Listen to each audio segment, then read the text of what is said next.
ಈಗ ಕಡಲೆ ಇರಲಿ, ಹಲಸಂಡೆ ಬೀಜ, ಕಪ್ಪು ಕಡಲೆ ಅಥವಾ ಬಿಳಿ ಕಡಲೆ, ಎಲ್ಲವೂ ಸ್ವಾದಿಷ್ಟವಾಗುತ್ತೆ.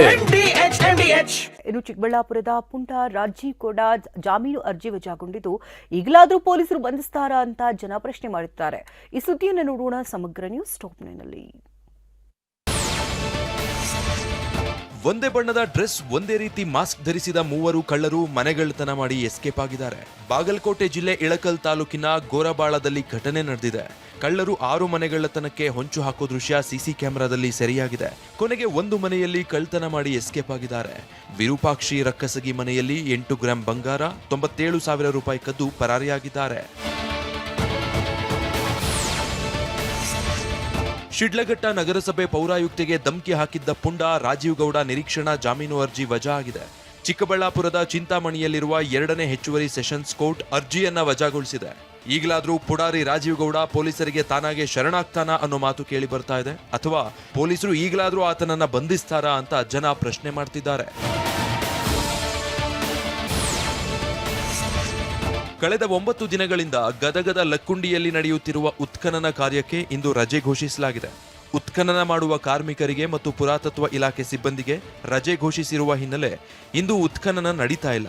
ಈ ಬಗ್ಗೆ TV9ಗೆ ಲಕ್ಕುಂಡಿ ಅಭಿವೃದ್ಧಿ ಪ್ರಾಧಿಕಾರದ ಆಯುಕ್ತ ಶರಣು ಗೋಗೇರಿ ಮಾಹಿತಿ ನೀಡಿದ್ದಾರೆ.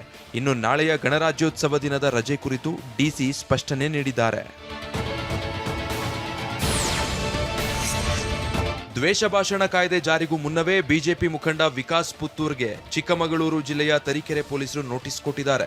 ದ್ವೇಷ ಭಾಷಣ ಕಾಯ್ದೆ ಅಂತ ಉಲ್ಲೇಖಿಸಿ ನೋಟಿಸ್ ಜಾರಿ ಮಾಡಲಾಗಿದೆ. ದ್ವೇಷ ಭಾಷಣ ಕಾಯ್ದೆ ಉಲ್ಲಂಘಿಸದಂತೆ ಭಾಷಣ ಮಾಡಿ ಅಂತ ನೋಟಿಸ್ನಲ್ಲಿ ಸೂಚಿಸಲಾಗಿದೆ. ಆದರೆ ಈವರೆಗೂ ಕಾಯ್ದೆಗೆ ರಾಜ್ಯಪಾಲರ ಅಂಕಿತವೇ ಬಿದ್ದಿಲ್ಲ. ಹೀಗಾಗಿ ತರೀಕೆರೆ ಠಾಣೆ ಪೊಲೀಸರ ನೋಟಿಸ್ ಈಗ ವಿವಾದ ಸೃಷ್ಟಿಸಿದೆ. ತರೀಕೆರೆ ಪೊಲೀಸರ ನಡೆಗೆ ಬಿಜೆಪಿ ನಾಯಕರು ತೀವ್ರ ಆಕ್ಷೇಪ ವ್ಯಕ್ತಪಡಿಸಿದ್ದಾರೆ. ಬಿಜೆಪಿ ರಾಜ್ಯಾಧ್ಯಕ್ಷ ಬಿವೈ ವಿಜಯೇಂದ್ರ, ಶಾಸಕ ಸುರೇಶ್ ಕುಮಾರ್, ರೇಣುಕಾಚಾರ್ಯ ಆಕ್ಷೇಪವೆತ್ತಿದ್ದಾರೆ. ದ್ವೇಷ ಭಾಷಣ ಕಾಯ್ದೆ ಜಾರಿಯಲ್ಲಿದೆಯೇ? ಈ ಕಾಯ್ದೆಗೆ ರಾಜ್ಯಪಾಲರ ಅಂಕಿತ ಬಿದ್ದಿದೆಯೇ ಅಂತ ಬಿಜೆಪಿಗರು ಪ್ರಶ್ನೆ ಮಾಡಿದ್ದಾರೆ. ರಾಜ್ಯದ ಎಲ್ಲ ಜೈಲುಗಳಿಗೆ ಕಾರಾಗೃಹ ಡಿಜಿಪಿ ಸುತ್ತೋಲೆ ಹೊರಡಿಸಿದ್ದಾರೆ. ಕೈದಿಗಳಿಗೆ ಆಹಾರ, ಬಟ್ಟೆ, ಹಾಸಿಗೆ ಸರಬರಾಜು ನಿಯಂತ್ರಣಕ್ಕೆ ಕ್ರಮ ವಹಿಸುವಂತೆ ಸೂಚಿಸಿದ್ದಾರೆ. ನಿರ್ದಿಷ್ಟ ಪ್ರಮಾಣದಲ್ಲಿ ಪ್ಯಾಕ್ ಮಾಡಿರುವ ಆಹಾರ ನೀಡಲು ಅವಕಾಶ ನೀಡಿ ಅಂತ ಹೇಳಲಾಗಿದೆ. ಬಾಳೆಹಣ್ಣು, ಸೇಬು, ಸೀಬೆಹಣ್ಣು, ಸಪೋಟ ಸೇರಿ 2 kgಯಷ್ಟಿರಬೇಕು. ಡ್ರೈ ಫ್ರೂಟ್ಸ್, ಬೇಕರಿ ತಿನಿಸು ಸೇರಿದಂತೆ 500 ಗ್ರಾಂ ಮೀರುವಂತಿಲ್ಲ. ವಿಚಾರಣಾಧೀನ ಕೈದಿಗಳಿಗೆ 2 ಜೊತೆ ಬಟ್ಟೆ, 2 ಒಳ ಉಡುಪು ನೀಡಬಹುದು ಅಂತ ಸುತ್ತೋಲೆಯಲ್ಲಿ ತಿಳಿಸಲಾಗಿದೆ. ಮೆಜೆಸ್ಟಿಕ್ ಟು ಏರ್ಪೋರ್ಟ್ಗೆ ಸಬರ್ಬನ್ ರೈಲು ಯೋಜನೆಗೆ ಕೇಂದ್ರ ರೈಲ್ವೆ ಇಲಾಖೆ ಗ್ರೀನ್ ಸಿಗ್ನಲ್ ನೀಡಿದೆ. ಈ ಮೂಲಕ ಮೆಜೆಸ್ಟಿಕ್ನಿಂದ ಏರ್ಪೋರ್ಟ್ವರೆಗೆ 8.5 ಕಿಲೋಮೀಟರ್ ರೈಲು ಮಾರ್ಗ ನಿರ್ಮಾಣವಾಗಲಿದೆ. 8.5 ಕಿಲೋಮೀಟರ್ ಉದ್ದದ ಮಾರ್ಗದಲ್ಲಿ 5.5 ಕಿಲೋಮೀಟರ್ ನೆಲಮಟ್ಟದಲ್ಲಿ ಮತ್ತು ವಿಮಾನ ನಿಲ್ದಾಣದ ಒಳಗೆ 3.5 ಕಿಲೋಮೀಟರ್ ಸುರಂಗ ಮಾರ್ಗ ನಿರ್ಮಾಣವಾಗಲಿದೆ. ಅಂದಾಜು 4,100 ಕೋಟಿ ವೆಚ್ಚದ ಈ ಯೋಜನೆ 2030ರ ವೇಳೆಗೆ ಪೂರ್ಣಗೊಳ್ಳುವ ಸಾಧ್ಯತೆ ಇದೆ. ಸ್ವಾತಂತ್ರ್ಯ ಬಂದು 78 ವರ್ಷ ಕಳೆದರೂ ಚಾಮರಾಜನಗರ ಜಿಲ್ಲೆ ಹನೂರು ತಾಲೂಕು ವ್ಯಾಪ್ತಿಯ ಮುನಿಗುಡಿದೊಡ್ಡಿ, ಅಂಡೆ ಕುರುಬನ್ನದೊಡ್ಡಿ ಗ್ರಾಮಸ್ಥರು ರಸ್ತೆ ಇಲ್ಲದೆ ಪರದಾಡ್ತಿದ್ದಾರೆ. 2022ರಲ್ಲಿ ರಸ್ತೆ ನಿರ್ಮಾಣಕ್ಕೆ 2.5 ಕೋಟಿ ಬಿಡುಗಡೆಯಾದರೂ ರಸ್ತೆ ಮಾತ್ರ ಆಗ್ಲಿಲ್ವಂತೆ. ಇದೀಗ ತೀವ್ರ ಆಕ್ರೋಶ ವ್ಯಕ್ತಪಡಿಸಿರೋ ಗ್ರಾಮಸ್ಥರು ರಸ್ತೆ ನಿರ್ಮಿಸದಿದ್ರೆ ಉಗ್ರ ಹೋರಾಟ ಮಾಡೋದಾಗಿ ಎಚ್ಚರಿಸಿದ್ದಾರೆ.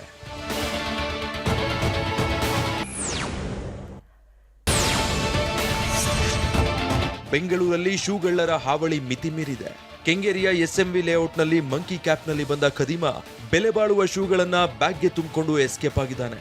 ಈ ತಿಂಗಳಲ್ಲಿ ಇದು 3ನೇ ಶೂ ಕಳ್ಳತನ ಪ್ರಕರಣ ಆಗಿದ್ದು, ಇದೇ ರೀತಿ ಜನವರಿ 12ರಂದು ಕೂಡ ಶೂ ಕಳ್ಳತನ ಮಾಡಲಾಗಿತ್ತು.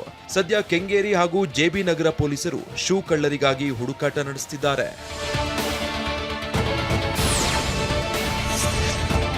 ನಿನ್ನೆ ಹುಬ್ಬಳ್ಳಿಯಲ್ಲಿ ನಡೆದಿದ್ದ ಮನೆ ಹಂಚಿಕೆ ಕಾರ್ಯಕ್ರಮಕ್ಕೂ ಮುನ್ನವೇ ಕಟ್ಔಟ್ ಕುಸಿದು ಬಿದ್ದು 3 ಗಾಯಗೊಂಡಿದ್ದಾರೆ. ಹುಬ್ಬಳ್ಳಿ ನಗರದ ಮಂಟೂರು ರಸ್ತೆಯಲ್ಲಿ ಘಟನೆ ನಡೆದಿದೆ. ಶಂಕರ ಹಡಪದ, ಶಾಂತ, ಮಂಜುನಾಥ್ ವರ್ಣೇಕರ್ ಗಾಯಗೊಂಡಿದ್ದಾರೆ. ಸದ್ಯ ಖಾಸಗಿ ಆಸ್ಪತ್ರೆಯಲ್ಲಿ ಗಾಯಾಳುಗಳನ್ನ ಭೇಟಿ ಮಾಡಿರೋ ಸಿಎಂ ಆರೋಗ್ಯ ವಿಚಾರಿಸಿದ್ದಾರೆ. ಸಚಿವ ಸಂತೋಷ್ ಲಾಡ್, ಜಮೀರ್ ಸೇರಿ ಹಲವು ಶಾಸಕರು ಸಿಎಂಗೆ ಸಾಥ್ ನೀಡಿದ್ರು. ಟ್ರಾಫಿಕ್ ಎಫೆಕ್ಟ್ ನಿಂದಾಗಿ ರೋಸಿ ಹೋದ ವ್ಯಕ್ತಿಯೊಬ್ಬ ರಸ್ತೆಯಲ್ಲೇ ಮೂತ್ರ ವಿಸರ್ಜನೆ ಮಾಡಿದ್ದಾನೆ. ಬೆಂಗಳೂರಿನ ಚಂದಾಪುರದ ಫ್ಲೈಓವರ್ ಮೇಲೆ ಘಟನೆ ನಡೆದಿದೆ. ಚಂದಾಪುರದಿಂದ ಅತ್ತಿಬೆಲೆ ಮಾರ್ಗದಲ್ಲಿ ವಿಪರೀತ ಟ್ರಾಫಿಕ್ ಉಂಟಾಗಿದ್ದು, ಗಂಟೆಗಟ್ಟಲೆ ಟ್ರಾಫಿಕ್ನಲ್ಲಿ ಸಿಲುಕಿದ ಕಾರು ಚಾಲಕ ಮೂತ್ರ ವಿಸರ್ಜನೆಗೆ ಪರದಾಡಿದ್ದಾನೆ. ಬಳಿಕ ನಡು ರಸ್ತೆಯಲ್ಲೇ ಕಾರಿಂದ ಕೆಳಗಿಳಿದು ಮೂತ್ರ ವಿಸರ್ಜನೆ ಮಾಡಿರೋ ವಿಡಿಯೋ ಭಾರಿ ವೈರಲ್ ಆಗಿದೆ. ಅಕ್ಕಿ ಸಾಗಿಸುತ್ತಿದ್ದ ಚಾಲಕನ ಸಮೇತ ಲಾರಿ ಅಪಹರಿಸಿದ್ದ 8 ಜನ ಅಂತಾರಾಜ್ಯ ದರೋಡೆಕೋರರನ್ನ ಬಂಧಿಸಲಾಗಿದೆ. ಕಳೆದ 10ನೇ ತಾರೀಕು ಬಾಗಲಕೋಟೆ ಜಿಲ್ಲೆಯ ಸೈದಾಪುರ ಬಳಿ ಅಕ್ಕಿ ಲಾರಿ ಅಡ್ಡಗಟ್ಟಿ ಚಾಲಕನನ್ನ ಥಳಿಸಿ ಲಾರಿ ಸಮೇತ ಆತನನ್ನ ಕಿಡ್ನಾಪ್ ಮಾಡಿದ್ರು. ಬಳಿಕ 25 ಟನ್ ಅಕ್ಕಿಯನ್ನ ಬೆಳಗಾವಿ ಜಿಲ್ಲೆಯ ಕಾಗವಾಡದ ಒಬ್ಬರಿಗೆ ಮಾರಾಟ ಮಾಡಿ ಎಸ್ಕೇಪ್ ಆಗಿದ್ರು. ಈಗ ಇನ್ಸ್ಟಾಗ್ರಾಂ ವಾಯ್ಸ್ ಕಾಲ್ ಮೂಲಕ ಬಲೆ ಬೀಸಿ 8 ಜನರನ್ನ ಬಂಧಿಸಲಾಗಿದೆ. ಡಾಂಬರ್ ರಸ್ತೆ ನಿರ್ಮಾಣಕ್ಕೆ ಅರಣ್ಯಾಧಿಕಾರಿಗಳು ವಿರೋಧಿಸ್ತಾ ಇದ್ದಾರೆ ಅಂತ ಆರೋಪಿಸಿ ಗ್ರಾಮಸ್ಥರು ಪ್ರತಿಭಟನೆ ನಡೆಸಿದ್ದಾರೆ. ಬೆಂಗಳೂರು ದಕ್ಷಿಣ ಜಿಲ್ಲೆ ಹಾರೋಹಳ್ಳಿ ತಾಲೂಕಿನ ಬೆಟ್ಟಹಳ್ಳಿ ಕಾವಲ್ ಗ್ರಾಮದ ಜನ ಅರಣ್ಯ ಇಲಾಖೆ ಅಧಿಕಾರಿಗಳ ವಿರುದ್ಧ ಪ್ರತಿಭಟಿಸಿದ್ದಾರೆ. ಕಾಮಗಾರಿ ಸ್ಥಳದಲ್ಲೇ ಕುಳಿತು ಡಾಂಬರೀಕರಣಕ್ಕೆ ಅವಕಾಶ ನೀಡ್ತಾ ಇಲ್ಲವೆಂದು ಆರೋಪಿಸಿ ಪ್ರತಿಭಟನೆ ನಡೆಸಿದ್ದಾರೆ. ಮಲೆಮಹದೇಶ್ವರ ಬೆಟ್ಟದಲ್ಲಿ ಚಿರತೆ ದಾಳಿಗೆ ಭಕ್ತ ಬಲಿಯಾದ ಕಾರಣಕ್ಕೆ ಪಾದಯಾತ್ರಿಗಳಿಗೆ ಜಿಲ್ಲಾಡಳಿತ ಹೊಸ ನಿಯಮ ಮಾಡಿದೆ. ಇಂದಿನಿಂದ ಬೆಳಗ್ಗೆ 7ರಿಂದ ಸಂಜೆ 4ರವರೆಗೆ ಮಾತ್ರ ಪಾದಯಾತ್ರಿಗಳಿಗೆ ಮತ್ತು ದ್ವಿಚಕ್ರ ವಾಹನಗಳಿಗೆ ಅವಕಾಶ ನೀಡಲಾಗಿದೆ. ಇಂದಿನಿಂದಲೇ ಈ ಹೊಸ ಆದೇಶ ಜಾರಿಗೆ ಬರಲಿದೆ. ಪಾದಯಾತ್ರಿಕರು, ದ್ವಿಚಕ್ರ ವಾಹನ ಸವಾರರ ಸುರಕ್ಷತೆ ದೃಷ್ಟಿಯಿಂದ ಕ್ರಮ ಕೈಗೊಳ್ಳಲಾಗಿದೆ ಅಂತ ಡಿಸಿ ಶ್ರೀರೂಪ ಮಾಹಿತಿ ನೀಡಿದ್ದಾರೆ.